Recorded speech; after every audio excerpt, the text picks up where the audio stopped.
hello there. I am excited to do our first Q&A here at Learn and Work Smarter. This is going to be the first of many Q&A episodes. Just as a reminder, you can submit any question that you have about your particular situation, whether you're in school or you're in work. It can be as specific as you want it to be. You can submit that on a form at learnandworksmarter.com. It's right there on the homepage. Because this is my first time doing the Q&A episode, I will attempt to answer as many as I can during one episode. Depending on how long it takes me to answer each question, that might be, I don't know, we'll find out. This is an experiment. It might be one question. It might be 5 questions. I have a bunch loaded up already right now that have been submitted. And so we'll get through as much as we can. I'm going to keep my eye on the timer and probably aim to cap it at 15 to 20 minutes. Don't know how many questions I will cover in that, but stick around. Even though if this is not your question that you have submitted, you will probably get a lot of benefit from hearing questions that other people submit. You might think, oh my gosh, I never even thought to have that question, but that is my question. So stick around. I hope that you get a lot of good stuff from this episode. And again, learnandworksmarter.com is where you'll find the form to submit your own questions that I will happily answer on future episodes. Hello, you are listening to the Learn and Work Smarter podcast, the podcast for students and professionals who want to learn and work smarter. I'm your host, executive function coach, and founder of schoolhabits.com, Katie Azevedo. As a reminder, everything I mention in today's episode will be linked in the show notes, including a link to the transcript, which you can also find at learnandworksmarter.com/podcast. So I'm going to read our first question for the episode today. It says, I graduated college 3.5 years ago, and I've been in the same job since graduation. I'm definitely not in management, but I'm not entry level anymore either.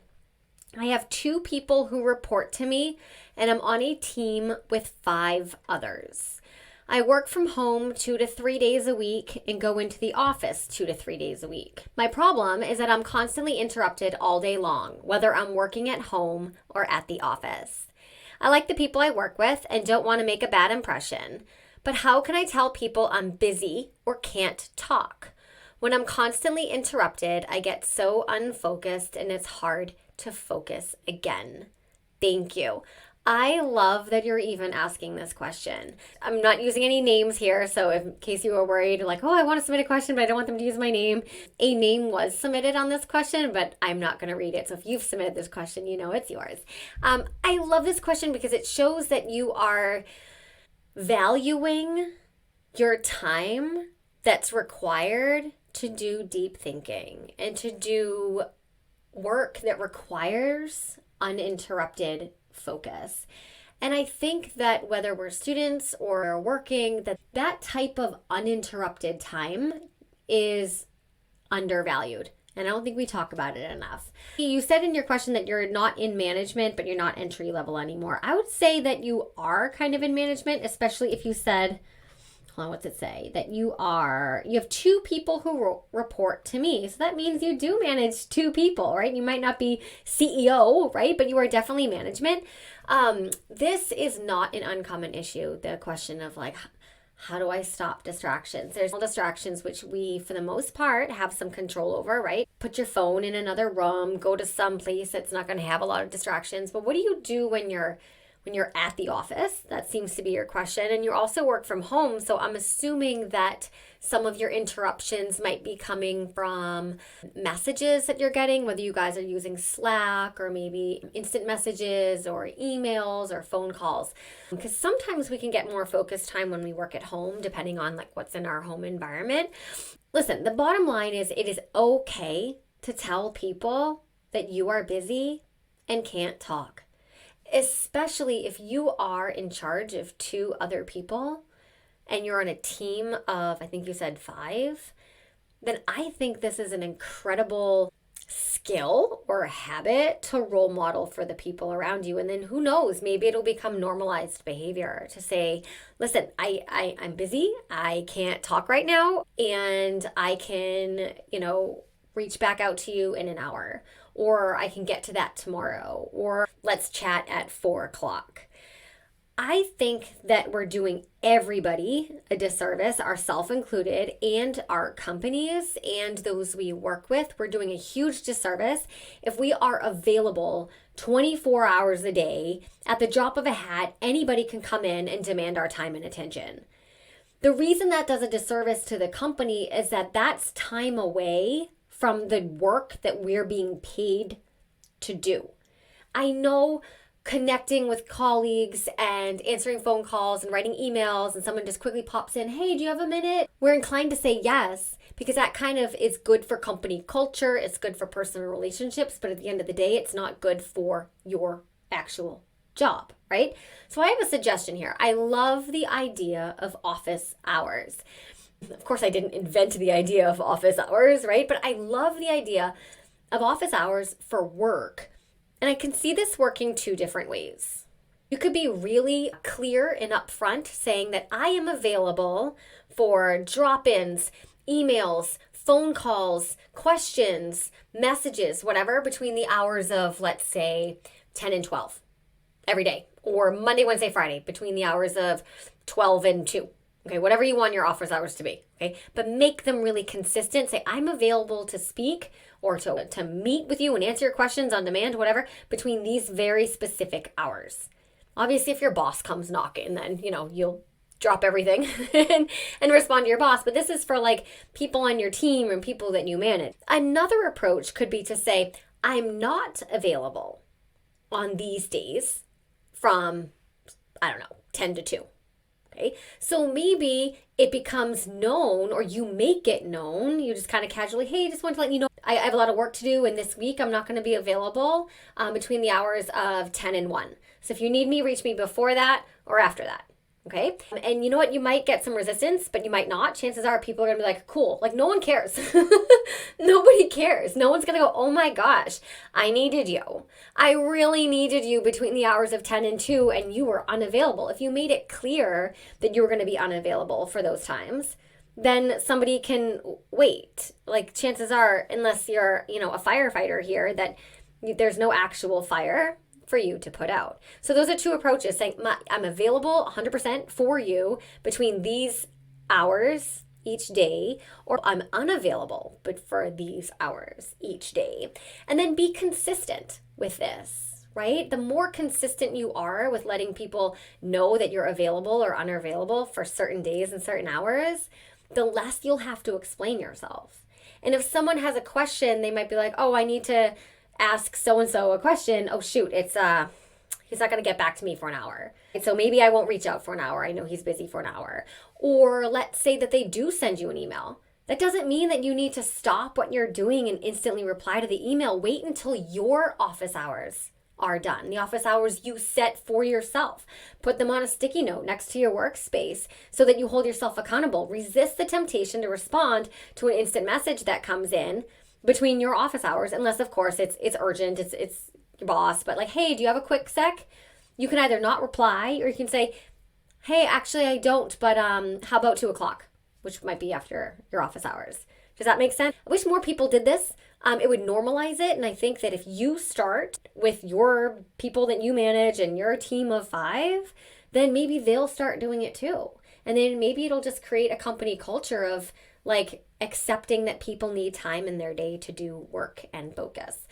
So that would be my approach. I did mention really quickly the idea of internal distractions. Did I call it internal distractions, or distractions that you're in charge of? So put your phone away, put yourself in an environment where you are less likely to be interrupted. If you are at the office, you could always shut your door. If you have a door, if you're in a cubicle, sort of open office setting, you could put your headphones on, even if there's no music or sound, just kind of give off the body language that you're focused. And I think you don't have to explain yourself all the time, right? We don't have to say like, oh, I'm so sorry. I'm unavailable right now because I'm doing this project, and it's to say, hey, I'm actually working on something. How about, can I reach back out in 45 minutes? Can I reach back out in an hour? Right? I think that's perfectly acceptable. And I think it's actually a really good practice for us all to get into. Hopefully that answered your question. The second question, how am I doing for time? I'm doing okay. The second question, this is from a student. I love this. I'm graduating from college in May, and I'm starting to look for jobs now so I can have a job after graduation. Yes. I'm a business major with a minor in psychology. Besides finishing strong, updating my resume, and actually applying to jobs, what do you suggest I do between now and graduation that will help me once I have a job? What skills are good to have besides the ones I learned in school? Okay, I like this question. You know why I like this question is that you didn't ask about how to get a job.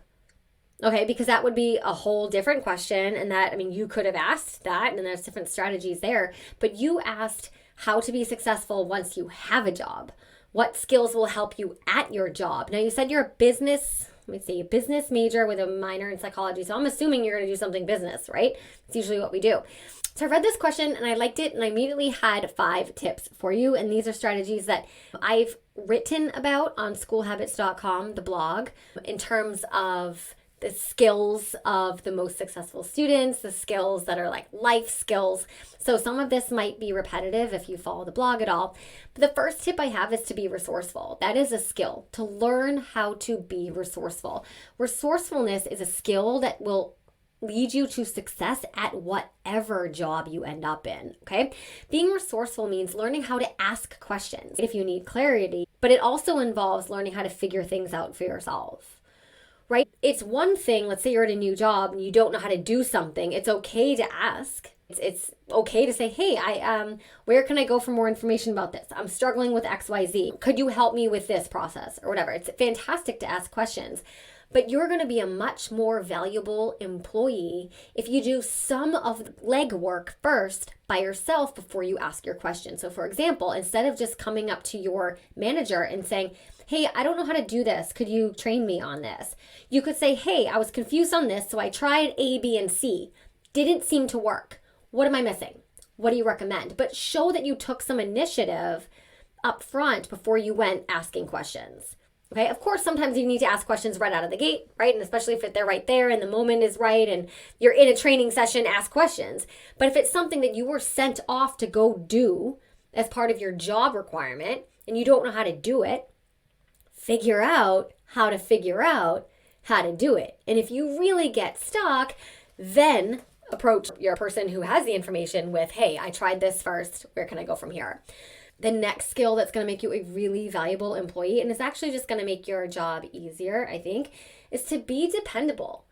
Do what you said you're going to do when you said you were going to do it. Okay, so being a dependable employee, someone who shows up and follows through and does what they're asked to do, that sounds like it's just basic job 101. But unfortunately, a lot of people don't do what they're supposed to do when they say they're going to do it because they don't have the systems in place that lead to you being able to complete or do what you said you were going to do when you were going to do it, right? So you need task management, you need time management systems. Those systems, those two systems, there's more, but task management and time management together will create accountability for yourself, where you're keeping track of things and deadlines and what is expected of you, right? Being dependable makes you an incredible employee.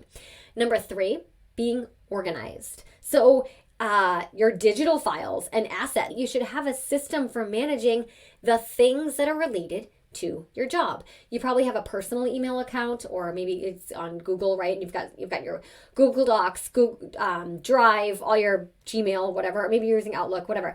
Keep your personal stuff separate from your work, okay? And start using out of the gate an organization system for your digital assets. So folders that are named a certain way. You can make adjustments as you go, right? As you start a job, you don't always know what type of organization structure is going to work for you best, but start with something.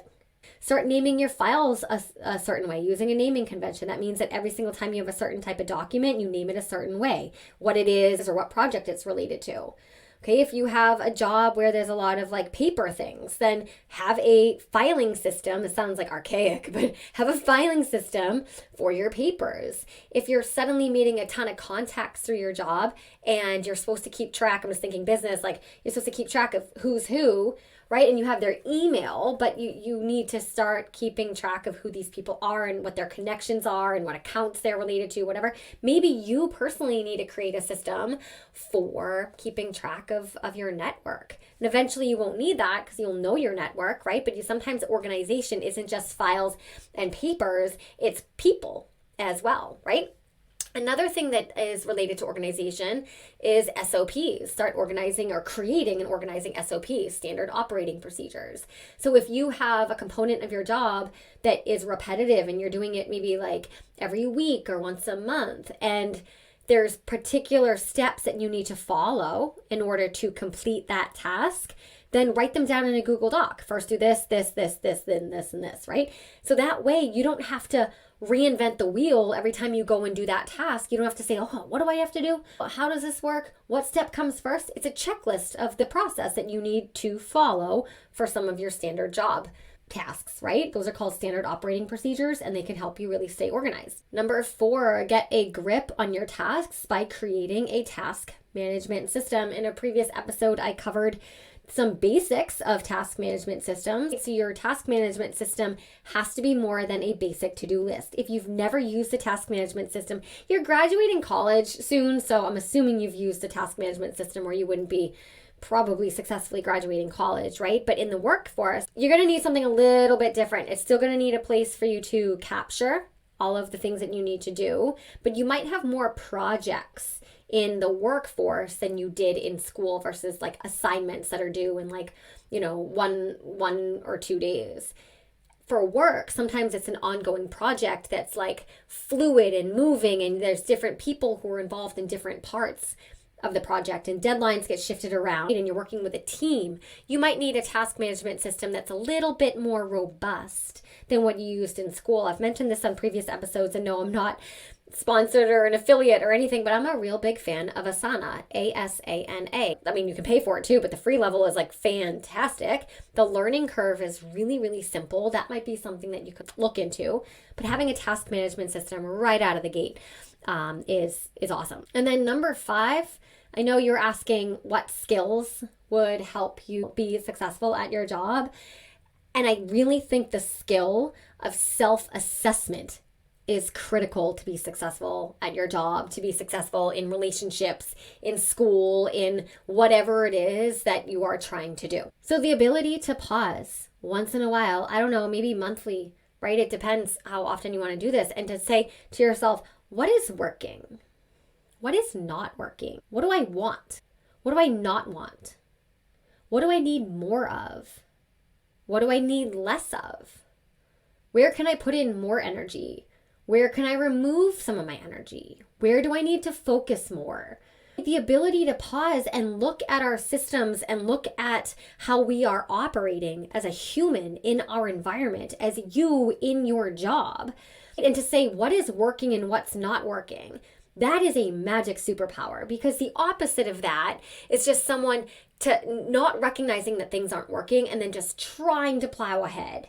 And that leads to overwhelm. That leads to falling behind. That leads to just that's like Christmas lights that you have like one little tangle, right? And you don't acknowledge it. You're like, oh, they'll untangle, it'll be fine. And then before you know it, everything's in a tangle because you started with one tangle and didn't admit that it was a tangle. I don't know if that analogy works. It worked wonderfully in my head. Maybe not so much as it came out of my mouth.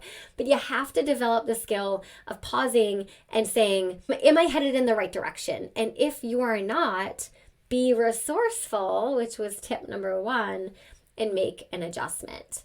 I hope that those tips help. I think it's amazing that you're even asking this question. The fact that you are asking this question tells me right off the bat that you are going to be a valuable employee. Because a lot of times people who are graduating college are like, hey, how can I make the most money?